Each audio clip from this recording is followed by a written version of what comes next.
Hello बच्चों, नमस्कार। कैसे हो सभी? बढ़िया हो? आई होप कि अच्छे होंगे। एनसीईआरटी सीरीज़ में आप सभी का स्वागत है। हम लोग पढ़ रहे हैं 10th क्लास की एनसीईआरटी और 10th क्लास की एनसीईआरटी का आज हमारा ये जो चैप्टर है ये हमारा थर्ड चैप्टर है। और थर्ड चैप्टर के अंदर हम लोग इस थर्ड चैप्टर जो आपको कि दिख रहा है एक बेहद ही खूबसूरत सा जो टॉपिक है इसके अंदर हम डिस्कस करने वाले हैं प्यारे बच्चों आज की क्लास में, जिसका कि नाम है, आप लोग देख रहे हैं सर सामने आपके दिख ही रहा होगा, ये कलर ले लेते हैं भाई। ठीक है, तो आज हम बात करने वाले हैं मेरे बच्चों धातु और अधातुओं के बारे में। यानी कि अगर हम बात करें इसको, हम थोड़ा सा इंग्लिश में बात करें प्यारे बच्चों, तो इंग्लिश में धातुओं को हम लोग कहते हैं मेटल और अधातु को कहते हैं मेरे बच्चों नॉन मेटल। तो हम मेटल और नॉन मेटल के बारे में पढ़ने वाले हैं। ठीक है, किसके बारे में पढ़ने वाले हैं मेरे भाई? तो हम लोग मेटल और नॉन मेटल के बारे में पढ़ने वाले हैं। मेटल और नॉन मेटल बेहद ही इंपॉर्टेंट हमारा टॉपिक है ये। ठीक है, मेटल और नॉन मेटल के बारे में। ठीक है, धातु और अधातु के बारे में।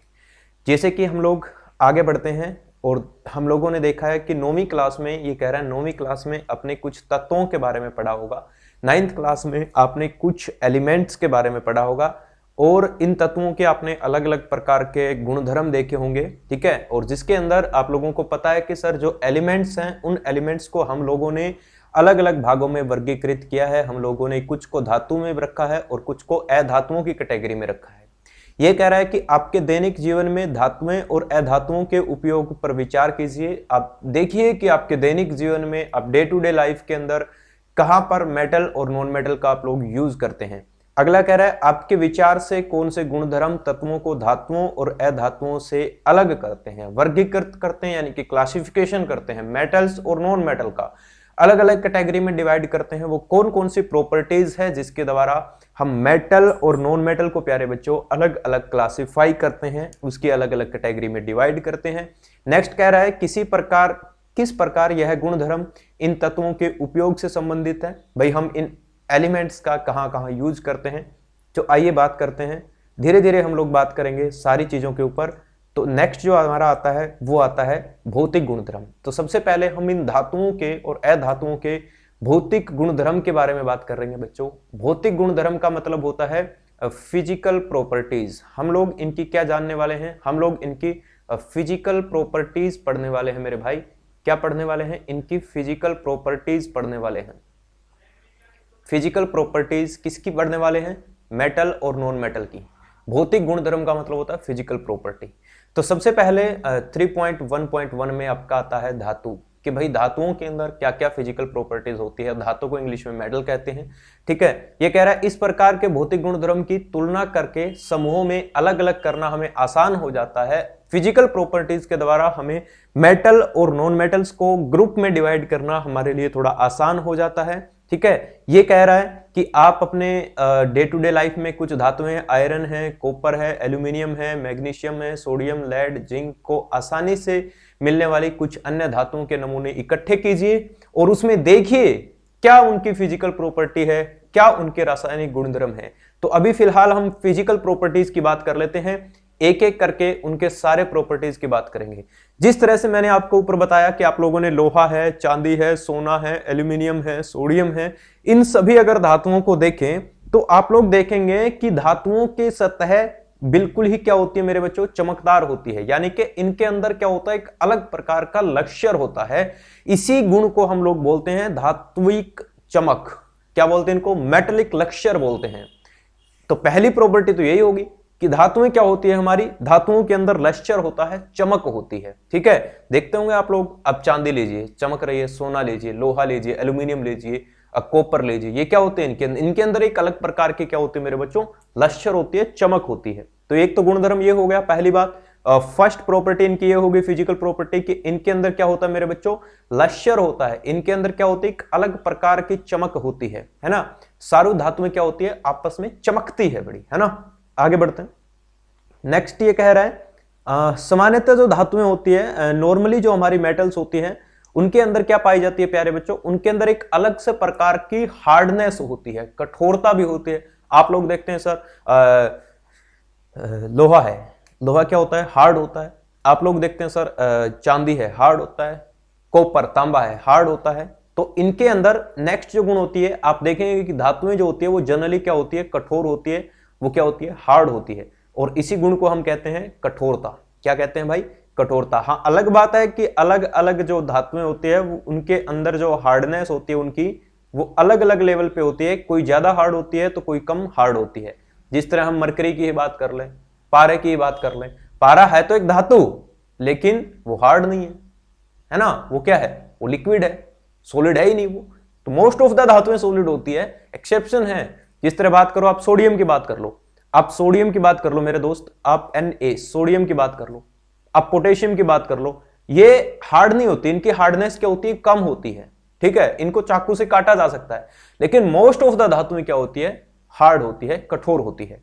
आगे बढ़ते हैं सर, आगे बढ़ते हैं। नेक्स्ट जो इनकी प्रॉपर्टी है, आप देखेंगे कि कुछ धातुओं को पीट कर उनकी पतली चादर बनाया जा सकता है ना।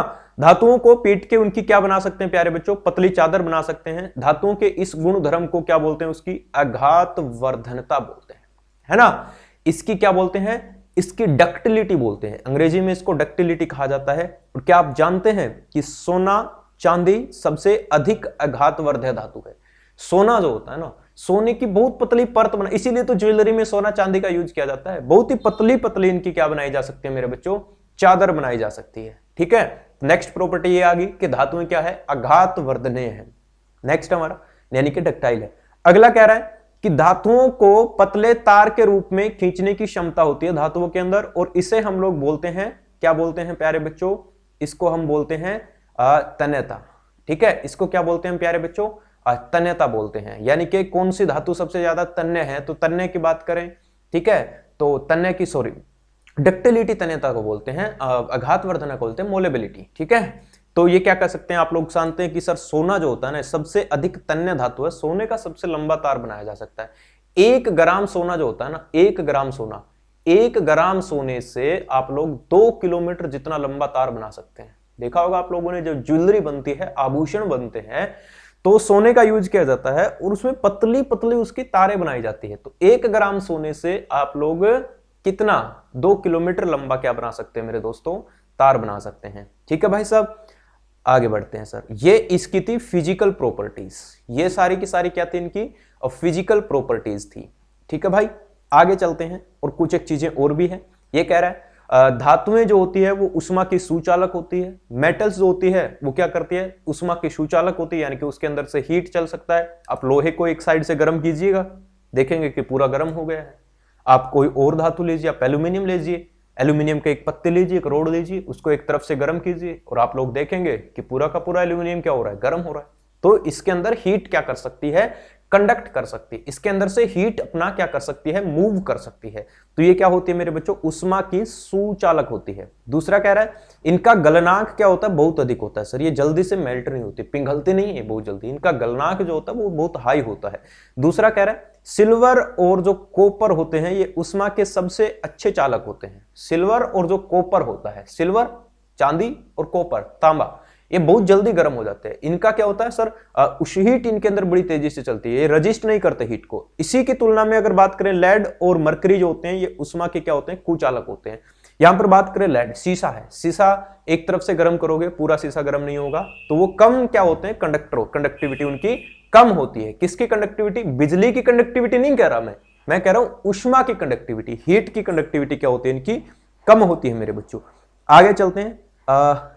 आपने देखा होगा कि तार आपके घरों तक बिजली पहुंचाई जाती है और उसके ऊपर पॉलीविनाइल क्लोराइड यानी कि पीवीसी उसके ऊपर चढ़ी होती है, या फिर कोई रबड़ जैसी ऐसी सामग्री की परत चढ़ी होती है। तो ऐसे पदार्थों की परत उसके ऊपर क्यों चढ़ाते हैं मेरे बच्चों, ऐसे पदार्थों की परत उसके ऊपर इसीलिए चढ़ाते हैं, वो परत चढ़ाने के पीछे हमारा लक्ष्य क्या होता है कि जो हमारे पीवीसी है, पीवीसी जो है पॉलीविनाइल क्लोराइड जो है, ये नॉन मेटल का बना होता है, अधातुओं के बना होता है। और अधातुएं जो होती है मेरे दोस्तों वो क्या नहीं करती, उसके अंदर से हीट जो है या फिर इलेक्ट्रिसिटी जो है वो कंडक्ट नहीं हो सकती, तो आपको करंट भी नहीं लगेगा और तार गर्म भी नहीं होगा। ऐसा ही रबड़ के साथ भी होता है। नेक्स्ट जो पढ़ते हैं आगे, ये कह रहा है जब धातुएं किसी कठोर सतह से टकराती है, जब धातुएं किसी कठोर सतह से टकराती है तो क्या वे आवाज करती है, क्या वो ध्वनि उत्पन्न करती है?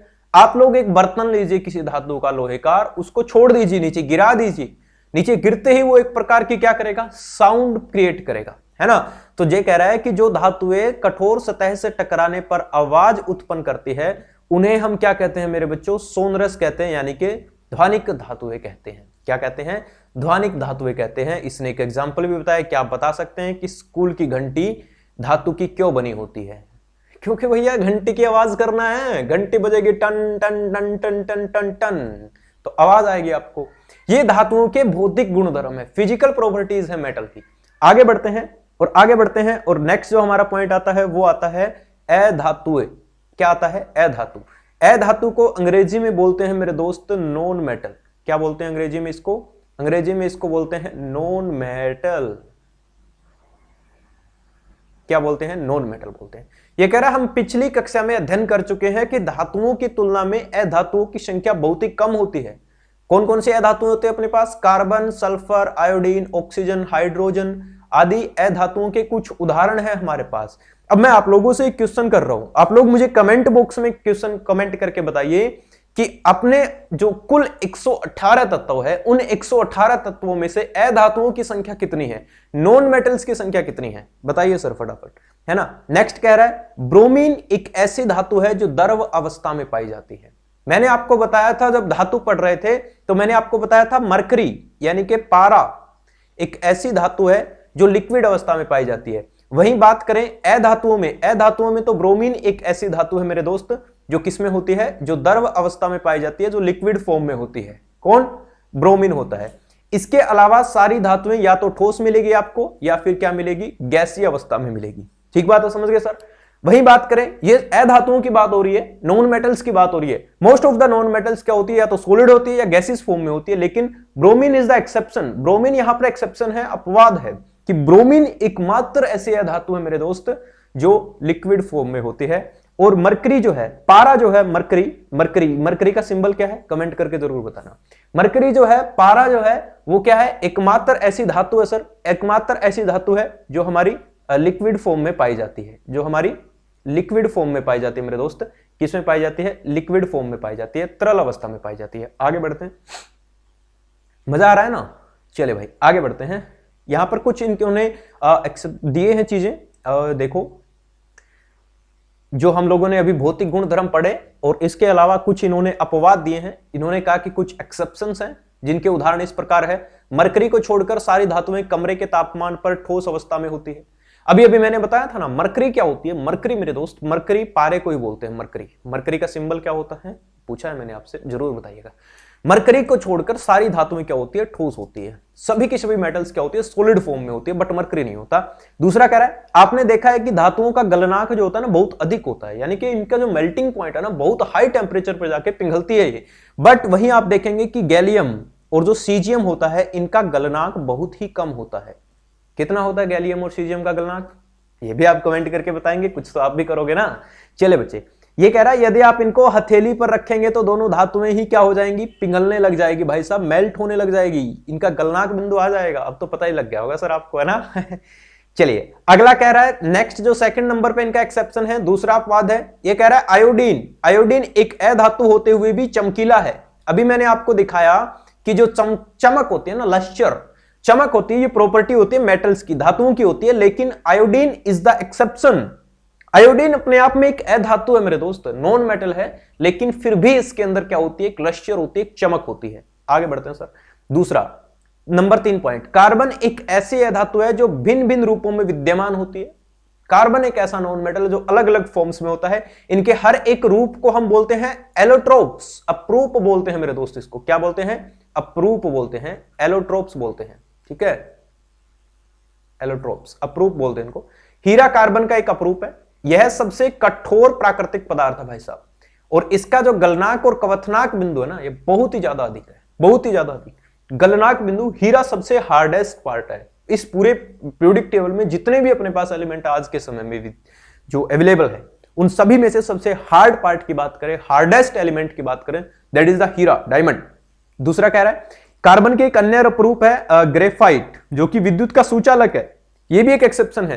जो नॉन मेटल्स होते हैं मेरे दोस्त, नॉन मेटल्स होती है ये बेड कंडक्टर होती है इलेक्ट्रिसिटी की। Non metals are the bad conductor of electricity. Non metals are the bad conductor of electricity, ये बेड कंडक्टर होती है। बट इसके अंदर जो ग्रेफाइट है सर, ग्रेफाइट ये क्या है, ये सुचालक है, it is a good conductor. Graphite is a good conductor. बाकी सारी नॉन मेटल्स क्या है, बेड कंडक्टर है, but graphite is the good conductor. आगे बढ़ते हैं सर। ये कह रहा है कुछ एल्कलाइन मेटल जो होती है, जो पीरियोडिक टेबल में आप लोगों ने कभी पढ़ा होगा, एल्कलाइन मेटल कौन सी होती है, बता दो यार, कौन सी होती है, पहले ग्रुप की जो एलिमेंट होती है, लिथियम है, सोडियम है, पोटेशियम है। ये इतनी मुलायम होती है कि इनको चाकू से भी काटा जा सकता है, हालांकि इनका घनत्व और गलनांक भी बहुत ही कम होता है, ठीक है। बाकी क्या होती है, कठोर होती है, हार्ड होती है। लेकिन कुछ एक एक्सेप्शंस की बात करें मेरे दोस्तों, तो इसके अंदर लिथियम है, सोडियम है, पोटेशियम है, ये बड़ी ही नाजुक सी होती है, मुलायम होती है, सॉफ्ट होती है, इनको चाकू से काटा जा सकता है। चलिए बच्चों आगे बढ़ते हैं। ये कह रहा है, अब कह रहा है तत्वों के कुछ रासायनिक गुणधर्म होते हैं। एलिमेंट्स की क्या होती है मेरे दोस्तों, अभी तो हम लोगों ने पढ़ा वो फिजिकल प्रॉपर्टीज पढ़ा, ये कह रहा है कुछ रासायनिक गुणधर्म होते हैं। रासायनिक गुणधर्म को हम लोग बोलते हैं मेरे दोस्त केमिकल प्रॉपर्टीज। क्या बोलते हैं इनको, इनको बोलते हैं केमिकल प्रॉपर्टीज, रासायनिक गुणधर्म, केमिकल प्रॉपर्टीज। ये कह रहा है केमिकल प्रॉपर्टीज के आधार पर हम लोग क्या कर सकते हैं, हम धातुओं को अलग अलग भागों में बांट सकते हैं, उनके वर्गीकृत, यानी कि वर्गीकृत करने का मतलब होता है मेरे दोस्त क्लासिफिकेशन करना, कि धातुओं को हम उनके रासायनिक गुणधर्म के आधार पर भी अलग अलग भागों में क्लासिफाई कर सकते हैं। चलिए मेरे दोस्त आगे बढ़ते हैं। ये लो सर, ये शायद आप लोगों ने पहले भी पढ़ा होगा। अधिकांश अधातुओं ऑक्साइड प्रदान करती है। ये कह रहा है most of the non metals क्या करती है, ऑक्साइड बनाती है। ऑक्साइड यानी कि ऑक्सीजन के साथ रिएक्शन करते हैं मेरे दोस्त, जो जल में घुलकर अम्ल बनाते हैं। क्योंकि इनका नेचर क्या होता है, इनका नेचर, नॉन मेटल्स का जो ऑक्साइड होता है, इनका नेचर क्या होता है, एसिडिक नेचर होता है। सो ये क्या करती है, पानी में घुल करके क्या बनाती है मेरे दोस्तों, एसिड बनाती है। क्या बनाती है, ये अम्ल बनाती है। वहीं अधिकतर धातुएं क्या होती है, क्षारीय ऑक्साइड प्रदान करती है। मोस्ट ऑफ द मेटल्स क्या करती है, ये क्या करती है मेरे बच्चों, बेसिक नेचर देती है हमें। कौन सा नेचर देती है ये हमें बेसिक नेचर देती है, क्षारीय नेचर देती है। समझ गए मेरे भाई। चलिए आगे बढ़ते हैं। और ये यहां पर कुछ क्वेश्चंस हैं जो आपके से मैं पूछूंगा अभी, और आपको इनके जवाब पता होना चाहिए। ऐसी धातुओं के उदाहरण दीजिए जो कमरे के तापमान पर द्रव है, जो ऊष्मा की सबसे अच्छी चालक होती है, जिसको चाकू से आसानी से काटा जा सकता है, और जो ऊष्मा की कुचालक होती है। आंसर होगा, पता ही होगा आपको, ठीक है। दूसरा कह रहा है अघातवर्धय और तन्य का अर्थ बताइए। अघातवर्धनकता का मतलब होता है मेलेबिलिटी, इसको पीट पीट के चादर बनाना, और डक्टिलिटी, तन्यता, इसका लंबा तार बनाना। सर आगे बढ़ते हैं। नेक्स्ट जो पॉइंट आता है वो आता है हमारा पॉइंट नंबर 3.2। ये कह रहा है धातुओं के कुछ केमिकल प्रॉपर्टीज। अभी केमिकल प्रॉपर्टीज को पढ़ेंगे। अभी तक हम लोगों ने जो पढ़ा मेरे बच्चों वो फिजिकल प्रॉपर्टीज था, अब जो हम पढ़ रहे हैं वो केमिकल प्रॉपर्टीज है, वो रासायनिक गुणधर्म है। दूसरा कह रहा है, देखो ये कह रहा है धातुओं के रासायनिक गुणधर्म के बारे में हम लोग 3.1 और 3.2.4 में पढ़ेंगे। इसके लिए धातुओं के नमूने एकत्रित कीजिए, एल्यूमिनियम, कॉपर, आयरन, लेड और मैग्नीशियम, जिंक, सोडियम, इनको करिए, इकट्ठा कीजिए आप लोग, है ना। इकट्ठा नहीं करना है, हमें सिर्फ पढ़ना है सर। हम स्कूल में नहीं है अभी, स्कूल में बड़ा, अगर स्कूल में आपने तो अच्छे से पढ़ा होता ना तो आज ये समस्याएं नहीं आती आपको। खैर कोई बात नहीं, जो बच्चे स्कूल वाले भी देख रहे हैं उनके लिए भी बहुत अच्छी अच्छी चीजें हम लोग लेके आने वाले हैं। बहुत जल्द मैं इंग्लिश मीडियम में भी इन सारी चीजों को डिस्कस करने वाला हूँ। लगातार 3-4 महीने, 5 महीने, 6 महीने लगातार आपका चैनल, ये आपका परिवार, ये आपका भाई आपके साथ है। और आप लोगों से गुजारिश है, कृपया वीडियो को शेयर इतना कीजिए, और हमारे इस परिवार को हमें बहुत बड़ा लेके जाना है सर। हर तरह की सपोर्ट के लिए तुम्हारा भाई तुम्हारे साथ है। आगे बढ़ते हैं सर। आगे कह रहा है कि धातुएं वायु में दहन करने पर क्या होता है। भैया ये कह रहा है कि जब धातुओं का हवा के अंदर क्या होता है मेरे दोस्तों, दहन का मतलब होता है कंबशन, जलना। तो ये क्या होती है, देखिए मेरे बच्चों, आपने देखा कि वायु में चमकदार श्वेत ज्वाला के साथ मैग्नीशियम का दहन होता है।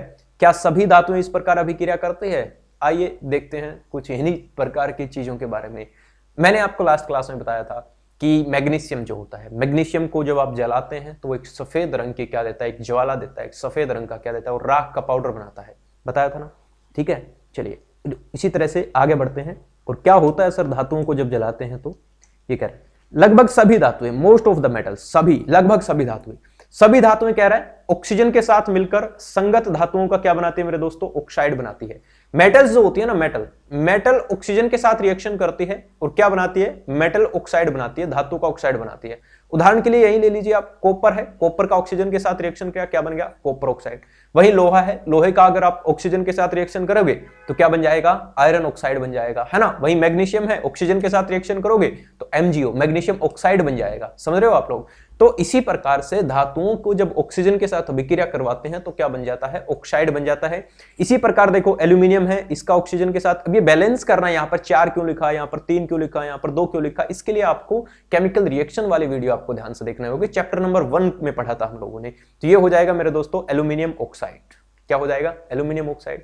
बहुत सारे सर जितनी भी धातुएं होती है मेरे भाई, वो क्या करती है, वो धातुएं अपने किसके साथ अभिक्रिया करती है, ऑक्सीजन के साथ अभिक्रिया करती है और ऑक्साइड बनाती है। ओके बच्चों, देखिए ये कह रहा है यहां पर इंपॉर्टेंट पॉइंट कह रहा है कि धातुओं के ऑक्साइड की जो प्रकृति होती है, इनका जो नेचर होता है मेरे दोस्त, वो क्षारीय नेचर होता है। यानी कि मोस्ट ऑफ द जो मेटल होते हैं, इनके जो ऑक्साइड होते हैं मेरे भाई, वो किस नेचर के होते हैं, वो बेसिक नेचर के होते हैं। मोस्ट ऑफ द, सभी के नहीं, यहां पर कुछ एक्सेप्शन है। यहां पर एक एल्यूमिनियम ऑक्साइड और एक जिंक ऑक्साइड। एल्यूमिनियम ऑक्साइड तो ये देख ही रहे हो आप लोग, Al2O3, ठीक है। और जिंक ऑक्साइड होता है बच्चों ZnO, जिंक ऑक्साइड। ये 2 ऑक्साइड ऐसे हैं जो एक्सेप्शन है, ठीक है। ये इनके अंदर क्या होते हैं, ये अम्लीय नेचर के भी होते हैं, यानी कि ये एसिडिक नेचर के भी होते हैं, एज वेल एज ये क्षारक यानी कि बेसिक नेचर, दोनों तरह के नेचर फॉलो करते हैं। सो इन्हें हम कहते हैं एम्फोटेरिक नेचर, इन्हें हम उभयधर्मी प्रकृति के कहते हैं। क्या कहते हैं इनको, हम उभयधर्मी कहते हैं। 2 ऑक्साइड कौन कौन से, ध्यान रखना, एल्यूमिनियम ऑक्साइड और जिंक ऑक्साइड, ये 2 ऐसे ऑक्साइड हैं। बाकी सारी धातुओं के ऑक्साइड जो होते हैं वो बेसिक नेचर के होते हैं, वो क्षारीय प्रकृति के होते हैं, अल्कलाइन नेचर के होते हैं। बट एल्यूमिनियम ऑक्साइड और जिंक ऑक्साइड, ये 2 ऐसे ऑक्साइड होते हैं जो क्षारीय नेचर के होते हैं, जो बेसिक प्रवृत्ति के, जो एम्फोटेरिक नेचर के होते हैं, उभयधर्मी, यानी कि ये एसिड तो होते ही होते, बेस तो होते ही होते हैं, एज वेल एज इनका नेचर एसिड की तरह भी बिहेव करता है, ठीक है। तो इनको हम बोलते हैं उभयधर्मी ऑक्साइड। क्या बोलते हैं, एम्फोटेरिक ऑक्साइड। आगे बढ़ते हैं सर, ठीक है। ये कह रहा है देखो एल्यूमिनियम ऑक्साइड जो है, इसने HCl के साथ अभिक्रिया करा और इन्होंने क्या बना दिया, ACl3 बना दिया और H2O बना दिया। और एल्यूमिनियम ऑक्साइड ने जब बेस के साथ रिएक्शन करा तो इसने क्या बना दिया, सोडियम एल्यूमिनेट बना दिया। देखो दोनों ही तरह से चीजें हैं। ये एसिड के साथ रिएक्शन करके भी क्या बनाते हैं, साल्ट बनाते हैं। इसका मतलब इसका नेचर क्या है, बेस है। दूसरा, ये बेस के साथ रिएक्शन करके भी क्या बनाते हैं, साल्ट बनाते हैं। इसका मतलब ये क्या है, इसका मतलब ये क्या है, इसका मतलब ये क्या है, ये एसिड है, ठीक है। तो ये एसिड की तरह भी बिहेव करता है और ये बेस की तरह भी बिहेव करता है, इसीलिए इनको एम्फोटेरिक नेचर कहा जाता है, उभयधर्मी प्रकृति की कहते हैं इनको, ठीक है। चलिए बच्चे आगे बढ़ते हैं। नेक्स्ट जो कह रहा है, अधिकांश धातु ऑक्साइड जल में अघुलनशील होते हैं। मोस्ट ऑफ द धातुओं के जो ऑक्साइड होते हैं वो जल में इनसोलुबल होते हैं, लेकिन इनमें से कुछ जल में घुलकर क्षार प्रदान करते हैं। सोडियम ऑक्साइड और पोटेशियम ऑक्साइड निम्न प्रकार से जल में घुलकर के हमें बेस देते हैं। जिस तरह से सोडियम का ऑक्साइड है, पोटेशियम का ऑक्साइड है, ये क्या करता है, पानी के साथ मिक्स होता है और ये क्या देता है हमें, ये बेस देता है 2KOH। ये क्या है, सोडियम हाइड्रोक्साइड है सर। ये क्या है मेरे बच्चों, ये है हमारा सोडियम हाइड्रोक्साइड। क्या मेरे दोस्त, सोडियम हाइड्रोक्साइड, सोडियम हाइड्रोक्साइड, ठीक है, सोडियम हाइड्रोक्साइड। और यहीं फिर क्या हो जाएगा हमारा, पोटेशियम हाइड्रोक्साइड। तो बेस देंगे सर, ठीक है। बहुत सारी धातुएं नहीं मिलती, ये मिल जाती है सर, ठीक है। आगे बढ़ते हैं सर। हमने देखा कि ऑक्सीजन के साथ सभी धातुएं एक ही दर से अभिक्रिया नहीं करती, अलग अलग धातुओं की अभिक्रियाशीलता अलग अलग होती है। रिएक्शन जो होता है ना, रिएक्टिविटी, अभिक्रियाशीलता का मतलब होता है रिएक्टिविटी। हमने देखा कि ऑक्सीजन के साथ जब रिएक्शन करने की बात होती है तो सारी की सारी धातुएं जो होती है वो एक तरह से रिएक्शन नहीं करती, एक तरह से विक्रिया नहीं करती। सभी की जो अभिक्रियाशीलता है, सभी की जो रिएक्टिविटी है वो अलग अलग होती है। जैसे कि बात करें प्यारे बच्चों, जो पोटेशियम और जो सोडियम जैसी कुछ धातुएं होती है वो इतनी तेजी से अभिक्रिया करती है कि इनको अगर खुले में रख दोगे तो वो आग पकड़ जाएगी। लेकिन लोहे को अगर खुले में रख दोगे तो भले ही उसके जंग लग जाएगा कुछ समय के बाद, लेकिन वो आग नहीं पकड़ेगा, वो इतना जल्दी उसके अंदर कंबशन नहीं होगा, दहन नहीं होगा। लेकिन वही बात करें पोटेशियम और सोडियम की, तो ये बहुत जल्दी आग पकड़ जाती है सर। ये इनकी अभिक्रियाशीलता, इनकी जो रिएक्टिविटी है वो बहुत ज्यादा हाई है मेरे भाई, ठीक है। आगे देखते हैं। इसीलिए इनको सुरक्षित रखने के लिए हम लोग इनको केरोसिन के ऑयल में डुबो करके रखते हैं, मिट्टी के तेल में इनको डुबो के रखा जाता है। सामान्य तौर पर यह कह रहा है मैग्नीशियम, एल्यूमिनियम, जिंक और लेड आदि जैसी धातुओं की सतह पर ऑक्साइड की पतली पतली परत चढ़ जाती है मेरे भाई। मैग्नीशियम है, एल्यूमिनियम है और जो लेड है, जिंक है, इनके ऊपर ऑक्सीजन की क्या चढ़ जाती है, हल्की हल्की परत चढ़ जाती है। और ऑक्साइड की यह परत धातुओं को पुनः ऑक्सीकरण में सुरक्षित रखती है। गर्म करने पर आयरन का दहन तो नहीं होता, लेकिन जब बर्नर की ज्वाला पर लोहे का चूर्ण डालते हैं तो वह तेजी से जलने लग जाता है। ठीक है, कॉपर का दहन तो नहीं होता, लेकिन कॉपर पर अगर धातु गर्म करते हैं तो वो क्या बना देती है, वो कॉपर ऑक्साइड की काले रंग की परत चढ़ जाती है। ये कहता है कुछ धातुओं का दहन तो नहीं होता, कंबशन तो नहीं होता, लेकिन क्या होता है, जब इनको गर्म करते हैं तो इनके ऊपर ऑक्साइड की एक परत चढ़ जाती है। तांबा है, कॉपर है, कॉपर को गर्म करना, आप लोग देखेंगे सर कॉपर क्या हो जाएगा, कॉपर के ऊपर काले काले रंग का एक पदार्थ जमा हो जाएगा जिसको हम कहते हैं कॉपर ऑक्साइड। आपको लगता है कि वो धुआं है, धुएं की वजह से तांबा काला हो गया। तांबे का तार होगा सर, उसको जला के देखिएगा, वो के ऊपर काला काला हो जाएगा, वो कॉपर ऑक्साइड है। ठीक है, ये मत सोचना कि धुआं है। वही बात कह रहा है सर, सिल्वर और गोल्ड जो है वो अधिक ताप पर भी ऑक्सीजन के साथ अभिक्रिया नहीं करते। क्यों? क्योंकि भैया जो सोना है और जो चांदी है, ठीक है, इनकी जो क्या है रिएक्टिविटी है वो बहुत ही कम है, इनकी अभिक्रियाशीलता बहुत ही कम है। ये इसीलिए तो क्या होता है, सोना चांदी को कभी जंग नहीं लगता सर, खराब नहीं होते ये, क्योंकि ऑक्सीजन के साथ अभिक्रिया करते ही नहीं है सर, बहुत ही कम, मतलब ना के बराबर ही करते हैं। चांदी तो फिर भी कर लेती है, सोना तो बिल्कुल ही ना करता। ठीक है, चांदी तो फिर भी थोड़ी थोड़ी काले पड़ने लग जाती है। चलो बच्चों आगे बढ़ते हैं। ठीक है, अभी इनके क्रम बनाएंगे हम लोग, मैं आपको अभी रिएक्टिविटी रेट बताऊंगा। ठीक है, थोड़ी सी देर में। यहां पर अपने पास पूरी की पूरी रिएक्टिविटी रेट की टेबल भी है इसके अंदर, भाई नहीं क्या, हाँ ये टेबल भी है, टेबल पढ़ेंगे हम लोग। ठीक है, पूरा चैप्टर पढ़ेंगे बड़े आराम तरीके से। अभी तक हम लोग बात कर रहे थे कि धातुएं जब ऑक्सीजन के साथ अभिक्रिया करती है तो क्या बनाती है। नेक्स्ट जो हमारा पॉइंट आता है कि मेरे दोस्त, जब जो धातुएं होती है ये जल के साथ अभिक्रिया करती है, पानी के साथ अभिक्रिया करती है, तो इनमें क्या होता है। अब पानी सीधे ऑक्सीजन के साथ अभिक्रिया करने से ऑक्साइड बना देगी, बात खत्म, लेकिन पानी के साथ अभिक्रिया करके क्या बनाती है, देखिए सर। ये कह रहा है जल के साथ, आजा बेटा नीचे आजा, जल के साथ अभिक्रिया करके धातुएं हाइड्रोजन गैस और धातु ऑक्साइड का उत्पन्न करती है। जो धातु ऑक्साइड जल में घुलनशील है और जल में घुलकर यह धातु क्या बनाता है, धातु हाइड्रोक्साइड बनाता है। ये इंपॉर्टेंट पॉइंट है मेरे दोस्त। धातुएं क्या करती है, पानी में जब इनको रिएक्शन करती है, पेटल्स जब पानी के साथ रिएक्शन करती है तो ये क्या बनाती है, मेटल ऑक्साइड बनाती है और हाइड्रोजन गैस रिलीज कर देती है। ठीक है, उसके बाद जो मेटल का ऑक्साइड है वो फिर पानी में घुलता है और क्या बनाता है, हमें धातु ऑक्साइड बनाता है। ये अभी थोड़ी देर पहले हम लोगों ने एक एग्जांपल देखा था, हम लोगों ने सोडियम ऑक्साइड जब पानी के साथ रिएक्शन करता है तो क्या बनाता है, सोडियम हाइड्रोक्साइड बना देता था, है ना, ये देखा था हम लोगों ने। वहीं आगे भी ये कह ही रहा है, ठीक है, कि पोटेशियम, सोडियम जैसी धातुएं जो ठंडे जल के साथ तेजी से अभिक्रिया करती है। सोडियम और पोटेशियम की अभिक्रिया तेज और उष्माक्षेपी अभिक्रिया होती है, यानी कि इनके अंदर से हीट निकलती है सर, ये गर्म हो जाती है, जलने लग जाती है, और इसमें उत्सर्जित हाइड्रोजन जो है ना वो तत्काल क्या होता है, देखिए ये कह रहा है जो सोडियम और जो पोटेशियम है, पोटेशियम और जो सोडियम है, ये बहुत ही ज्यादा क्या है, रिएक्टिव मेटल्स होती है, बहुत ही ज्यादा क्रियाशील धातुएं होती है।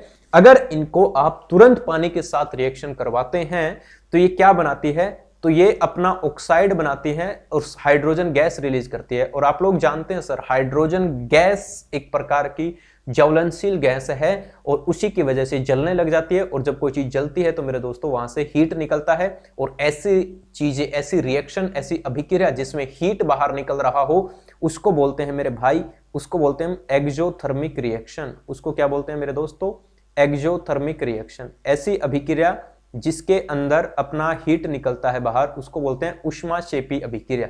वही होता है सोडियम के साथ और वही होता है पोटेशियम के साथ। जल के साथ कैल्शियम की अभिक्रिया थोड़ी सी धीमी होती है, यह उत्सर्जित ऊष्मा हाइड्रोजन से प्रज्वलित होने के लिए पर्याप्त नहीं होती। ठीक है, इसके बाद बात आती है कैल्शियम की, कि कैल्शियम की रिएक्शन तो होती है लेकिन थोड़ी सी स्लो होती है। इससे जो हाइड्रोजन निकलती है वो कैल्शियम हाइड्रोक्साइड, और जो हाइड्रोजन गैस निकलती है वो हाइड्रोजन गैस आग जलाने के सहायक नहीं होती सर। सिर्फ दो ही ऐसी धातुएं हैं जिसमें हाइड्रोजन इतना तेजी से निकलता है कि वो एकदम से जलने लग जाता है, एकदम से धधकने लग जाता है सर। ठीक है, चलिए बच्चों, ये कह रहा है उपरोक्त अभिक्रिया में हाइड्रोजन गैस के बुलबुले कैल्शियम धातु की सतह पर चिपक जाते हैं और कैल्शियम तैरना प्रारंभ कर देता है। ये कहता है कि जब कैल्शियम की रिएक्शन करवाते हैं पानी के साथ तो क्या होता है, कैल्शियम हाइड्रोक्साइड बनता है और हाइड्रोजन गैस रिलीज होती है, लेकिन वो इतनी तेजी से रिलीज नहीं होती, इसलिए वो उसके ऊपर चिपक जाती है। और हाइड्रोजन की डेंसिटी होती है वो पानी से कम होती है, इसलिए कैल्शियम क्या होता है वो ऊपर आ जाता है और पानी के ऊपर तैरने लग जाता है। दूसरा कह रहा है मैग्नीशियम शीतल जल के साथ अभिक्रिया नहीं करता, ये ठंडे पानी के साथ अभिक्रिया नहीं करता, परंतु गर्म जल करने पर यह अभिक्रिया कर देता है और मैग्नीशियम हाइड्रोक्साइड और हाइड्रोजन गैस उत्पन्न करता है। चूंकि हाइड्रोजन गैस के बुलबुले मैग्नीशियम धातु की सतह पर चिपक जाते हैं और यह भी क्या कर देता है मेरे दोस्तों, तैरना आरंभ कर देता है। यह कह रहा है कि देखो मैग्नीशियम जो है वो ठंडे जल के साथ तो रिएक्शन नहीं करता, ठीक है, लेकिन अगर पानी को गर्म कर दिया जाए तो उसके साथ रिएक्शन कर देगा और क्या बना देगा बदले में, मैग्नीशियम ऑक्साइड बना देगा और हाइड्रोजन गैस। अब वो जो हाइड्रोजन गैस के बुलबुले होंगे वो मैग्नीशियम के ऊपर चिपक जाएंगे और मैग्नीशियम की डेंसिटी लो हो जाएगी और वो ऊपर आके तैरने लग जाएगा। वहीं दूसरे आगे कह रहा है एल्यूमिनियम, आयरन, जिंक जैसी धातुएं न तो शीतल जल के साथ अभिक्रिया करता है, ना तो ठंडी जल के साथ अभिक्रिया करता है और ना ही गर्म जल के साथ अभिक्रिया करता है। तो फिर किसके साथ अभिक्रिया करता है, ये भाप के साथ अभिक्रिया करता है, धातु ऑक्साइड और हाइड्रोजन गैस प्रदान करता है। ये कह रहा है कि जो एल्यूमिनियम है, जो लोहा है, देखिए सर ये सारी की सारी चीजें आपसे पेपर में पूछी जाती है, कौन सी ठंडे जल के साथ अभिक्रिया करती है, कौन से गर्म जल के साथ करती है, कौन से गर्म जल और ठंडे जल दोनों के साथ ही नहीं करती, वो भाप के साथ करती है। सारे के सारे प्रश्न आप खुद ब खुद देख सकते हैं, एनसीईआरटी से पूछो। आप किसी भी तरह का कंपटीशन एग्जाम दे रहे हो, हालांकि पीसीएस तक का दे रहे हो, NCERT is the best, NCERT से बेस्ट कोई ऑप्शन नहीं है। वहीं देखो एल्यूमिनियम है, आयरन है, ये पानी के साथ रिएक्शन जब करेंगे मेरे भाई तो एल्यूमिनियम ऑक्साइड, आयरन ऑक्साइड और हाइड्रोजन गैस बनाएंगे, ठीक है। वहीं कह रहा है लेड है, कॉपर है, सिल्वर है, गोल्ड जैसी धातुएं जल के साथ बिल्कुल भी अभिक्रिया नहीं करती सर, ये पानी के साथ रिएक्शन करती ही नहीं है। कौन, गोल्ड है, लेड है, कॉपर है, इनका पानी के साथ रिएक्शन होता ही नहीं है, ठीक है। चलिए बच्चों आगे बढ़ते हैं, स्टेप बाय स्टेप चीजें बता रहा है सर, सारी की सारी चीजें इसने बताई कि कौन सी है जो पानी के साथ तुरंत अभिक्रिया कर लेगी। कौन है, सोडियम है, कौन है, सोडियम है और पोटेशियम है। उसके बाद कैल्शियम है, वो भी कर लेगी लेकिन उसकी तरह नहीं करेगी। फिर आता है अपना मैग्नीशियम, मैग्नीशियम ठंडे के साथ नहीं करेगी लेकिन गर्म करने पर कर देगी। उसके बाद इसने बताया कि लोहा है, एल्यूमिनियम है, वो ठंडे जल के साथ करेंगे ना गर्म के साथ करेंगे, वो भाप के साथ कर देंगे। उसके बाद इसने बताया लेड है, कॉपर है, सिल्वर है, गोल्ड है, वो क्या करेंगे, वो ना ठंडे के साथ करेंगे, ना गर्म के साथ करेंगे, ना भाप के साथ करेंगे, वो करते ही नहीं है सर, ठीक है। चलिए बच्चों आगे पूछ रहा है कि क्या होता है जब धातुएं अम्लों के साथ अभिक्रिया करती है। धातुएं जब एसिड के साथ रिएक्शन करते हैं मेरे दोस्तों तो क्या होता है, तो ये बात मैंने आपको बताई भी होगी कि सर जब धातुएं एसिड के साथ अभिक्रिया करती है तो ये साल्ट बनाती है और हाइड्रोजन गैस रिलीज करती है। क्यों, क्योंकि धातुएं क्या होती है मेरे भाई, धातुओं के बारे में अभी तो देखा हम लोगों ने, इनका बेसिक नेचर होता है। मेटल्स का नेचर क्या होता है, बेसिक नेचर होता है, और ये बेसिक जब एसिड के साथ अभिक्रिया करेगा तो क्या बनाएगा, तो वो साल्ट बनाएगा, लवण बनाएगा और साथ में क्या दे देगा, वो हाइड्रोजन गैस उत्पन्न करके दे देगा बच्चों, ठीक है। आगे बढ़ते हैं, ये देखो सर, ये यहां पर कुछ चीजें दी है इन्होंने, रिएक्शन दी है, ये पीडीएफ में आपको दे दूंगा, आप इसको ध्यान से पढ़ना, ठीक है। और इनकी जो रिएक्शंस वगैरह है वो आपको लिखनी है सर, ठीक है। हाँ, यहां पर एक और अच्छी चीज है सर, अच्छी ही चीज, यहां पर बहुत अच्छी चीज है, एक्वा रेजिया सॉल्यूशन। ये कह रहा है aqua regia is the very important points है हमारे लिए, aqua regia solution. Aqua regia, इसको रॉयल वाटर के नाम से भी जानते हैं। इसके अंदर क्या होता है, इसके अंदर 3:1 में, 3:1 में सांद्र हाइड्रोक्लोरिक एसिड और सांद्र नाइट्रिक अम्ल। इसका मतलब क्या है बच्चों, इसका मतलब है सांद्र का मतलब होता है कंसंट्रेटेड HCl, हाइड्रोक्लोरिक एसिड यानी कि HCl, कंसंट्रेटेड HCl, और मेरे दोस्तों साथ के साथ इसमें मिलता है कंसंट्रेटेड HNO3। HNO3 क्या होता है, ये होता है नाइट्रिक एसिड HNO3। ये किस अनुपात में मिलते हैं, तो 3:1 में मिलते हैं, 3:1 में मिलते हैं। कौन कौन, हमारा HCl और HNO3 मिलते हैं सर, ठीक है। और ये क्या करता है, एक्वा रेजिया, यह गोल्ड को भी गला सकता है सर। ये इतना बढ़िया खतरनाक वाला होता है, एसिड मिलकर के गोल्ड को क्या कर देते हैं, मेल्ट। जबकि दोनों में किसी भी अम्ल में अकेले में यह क्षमता नहीं होती। और एक्वा रेजिया भवकता द्रव होने के कारण यह प्रबल क्षारक होता है सर, और यह अभिकर्मक में एक गोल्ड और प्लेटिनम को गलाने में भी समर्थ होता है। वैसे तो ये अगर HCl को आप HCl में गोल्ड डालोगे तो गोल्ड मेल्ट नहीं होगा, पिघलेगा नहीं, और अगर आप इसमें डालोगे नाइट्रिक एसिड में डालोगे तो भी नहीं पिघलेगा। तो धातुओं को, इसको गोल्ड वाटर मेटल्स को पिघलाने के लिए एक्वा रेजिया सॉल्यूशन का यूज किया जाता है भाई साहब। आगे बढ़ते हैं, ये कह रहा है अन्य धातुएं लवणों के विलयन के साथ कैसे अभिक्रिया करती है, इसके बारे में भी बात की गई है। इन्होंने कहा है कि भाई साहब कुछ धातुएं हैं जो साल्ट के सॉल्यूशन, साल्ट मतलब क्या होता है सर, NaCl है, जिस तरह के लवणों का क्या होता है विलयन, विलयन का मतलब होता है सॉल्यूशन, उनके साथ कैसे अभिक्रिया करती है, उनके साथ कैसे रिएक्शन करती है। आइए सर इसके बारे में भी देख लेते हैं। ठीक है, ये इन्होंने एक एक्सपेरिमेंट दिया है कि धातु की लवण के साथ अभिक्रिया। इन्होंने क्या किया, इस परखनली के अंदर कॉपर सल्फेट का विलयन डाला, उसके ऊपर कॉर्क से उसको बंद कर दिया और धागे से उसके अंदर क्या डाल दी, एक कील डाल दी। दूसरा इसने यहां पर आयरन सल्फेट का विलयन दिया, इसके अंदर इसने क्या डाल दी, कील डाल दी। ठीक है, ये कह रहा है अब इसके अंदर हुआ क्या, देखो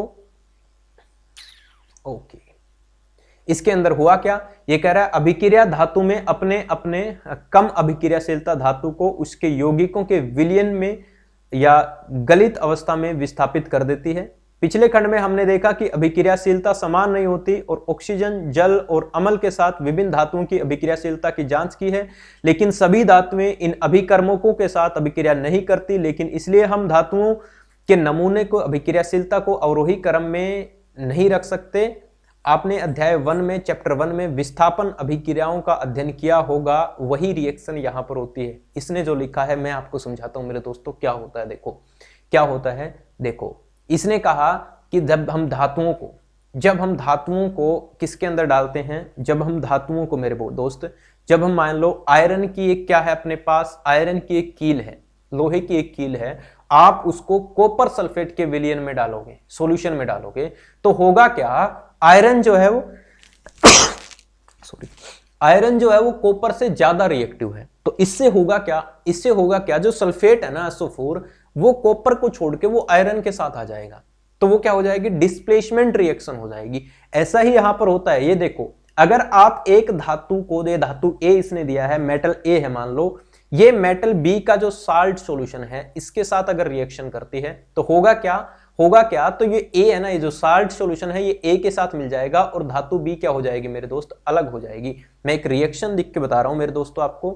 मैंने कहा कि अपने पास आयरन है और आयरन मैंने कहा कि रिएक्शन कर रहा है कॉपर सल्फेट के साथ, CuSO4 के साथ रिएक्शन कर रहा है। और इस अभिक्रिया के बाद क्या हुआ, इस अभिक्रिया के बाद ये जो SO4 है ना, आयरन जो है ये आयरन के साथ चला गया सर, Fe के साथ चला गया और क्या बन गया, ये अपना बन गया फेरस सल्फेट, प्लस में क्या हो गया मेरे दोस्तों, कॉपर जो था वो अलग हो गया। इसको डिस्प्लेसमेंट रिएक्शन बोलते हैं। तो धातुएं जब किसी साल्ट सॉल्यूशन के साथ मिलती है तो वो क्या बनाती है, वो डिस्प्लेसमेंट रिएक्शन करती है। सर अगर ज्यादा क्रियाशील है, कम क्रियाशील है तो कुछ नहीं होगा, वैसी की वैसी पड़ी रहेगी। सर ये ज्यादा क्रियाशील कम क्रियाशील का कैसे पता चलेगा, तो इसके लिए मेरे दोस्तों एक टेबल है, इस टेबल को आप लोग ध्यान से देख लीजिएगा।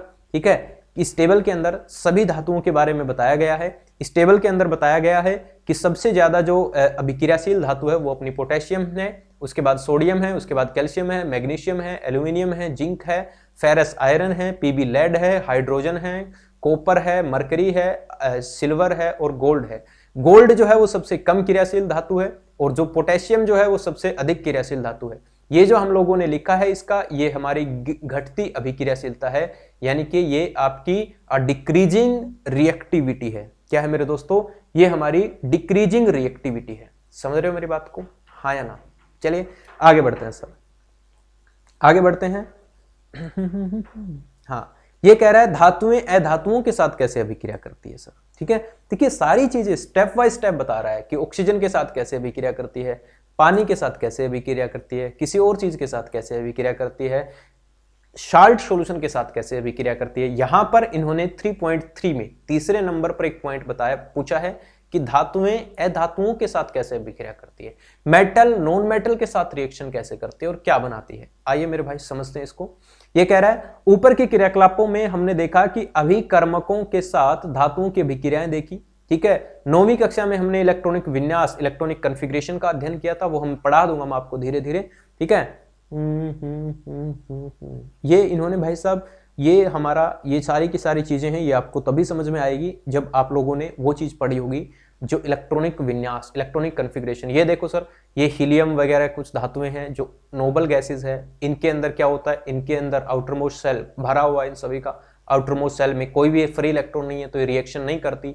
वहीं बात करें अगर मेटल्स की, धातुओं की बात करें मेरे दोस्त, सोडियम के आउटर मोस्ट लेयर में 1 इलेक्ट्रॉन होता है, मैग्नीशियम के 2 होते हैं, ठीक है, इस एल्यूमिनियम के 3 होते हैं, पोटेशियम के 1 होता है, कैल्शियम के 2 होते हैं। तो अगर किसी भी तत्व के बाहरी कक्ष में 8 इलेक्ट्रॉन हैं तो वो किसी के साथ रिएक्शन नहीं करेगा। अगर 8 से 1 भी ज्यादा हो गया, इसके पास 1 है, 2 है, 3 है, 1 है, 2 है, तो ये इलेक्ट्रॉन होते हैं, इनको हम फ्री इलेक्ट्रॉन बोलते हैं, या फिर इनको हम वैलेंस इलेक्ट्रॉन बोलते हैं। क्या बोलते हैं मेरे दोस्तों? इसको हम वैलेंस इलेक्ट्रॉन बोलते हैं। और ये इलेक्ट्रॉन छोड़ देती है सर, रिएक्शन कर देती है कि जाओ जाओ जाओ जाओ जाओ। वही बात करें हम नॉन मेटल्स की, अगर हम बात करें तो देखो, वही नॉन मेटल्स की बात करें, अधातुओं की बात करें, तो अधातुओं के आउटरमोस्ट सेल में देखो, इसमें 5 इलेक्ट्रॉन है, इसमें 6 इलेक्ट्रॉन है, इसमें 7 इलेक्ट्रॉन है, इसमें 5 इलेक्ट्रॉन, 6 इलेक्ट्रॉन, 7 इलेक्ट्रॉन। जो नॉन मेटल्स होती है ना, उनके बाहरी कक्ष में लगभग 5-6-7 इलेक्ट्रॉन होते हैं। अब एक सिंपल सी बात है, समझने की बात है कि किसी भी एलिमेंट को अपना बाहरी ऑक्टेट फुल करना होता है और उसे 8 इलेक्ट्रॉन चाहिए होते हैं। अब इसके पास 5 इलेक्ट्रॉन है, इसको अपना ऑक्टेट फुल करना है, तो इसके पास ऑप्शन है कि या तो अपने 5 इलेक्ट्रॉन छोड़ दे या कहीं से 3 इलेक्ट्रॉन ले ले। तो ये ज्यादा बेटर क्या करेगा? ये ज्यादा बेटर तो इसके लिए यही रहेगा ना कि ये 3 इलेक्ट्रॉन कहीं से ले ले। तो इसीलिए क्या करते हैं मेरे दोस्तों, जो अधातुएं होती है ना, इसीलिए जो नॉन मेटल्स होती है वो इलेक्ट्रॉन ग्रहण करती है, और इसीलिए ये क्या होती है, इसीलिए मेरे दोस्तों ये इलेक्ट्रोनेगेटिव होती है। क्या होती है? इसीलिए ये इलेक्ट्रोनेगेटिव होती है। क्या होती है? इलेक्ट्रोनेगेटिव। नॉन मेटल्स जो होती है वो इलेक्ट्रोनेगेटिव होती है। और धातुओं के पास, अब देखो सिंपल सी बात है यार, धातुओं के पास देखो, इसके पास क्या है, इसके पास 1 इलेक्ट्रॉन है। अब कोई आके इसको अपने 7 इलेक्ट्रॉन थोड़ी ना देगा, इसको ही अपना 1 इलेक्ट्रॉन डोनेट करना पड़ेगा ना। तो ये अपना 1 इलेक्ट्रॉन डोनेट कर देता है, और जब अपना 1 इलेक्ट्रॉन डोनेट कर देता है तो ये क्या बन जाता है, ये इलेक्ट्रो पॉजिटिव बन जाता है, इसके ऊपर पॉजिटिव चार्ज आ जाता है और ये इलेक्ट्रो पॉजिटिव बन जाता है। समझ में आई बात? हाँ या ना? बढ़िया। चलिए सर आगे बढ़ते हैं। ये देखो, इसने एक रिएक्शन भी दिखा हुआ है। ये देखो, इस रिएक्शन को ध्यान से पढ़ेंगे तो आप अपने आप समझ जाएंगे कि धातु अधातु के साथ रिएक्शन कैसे करता है।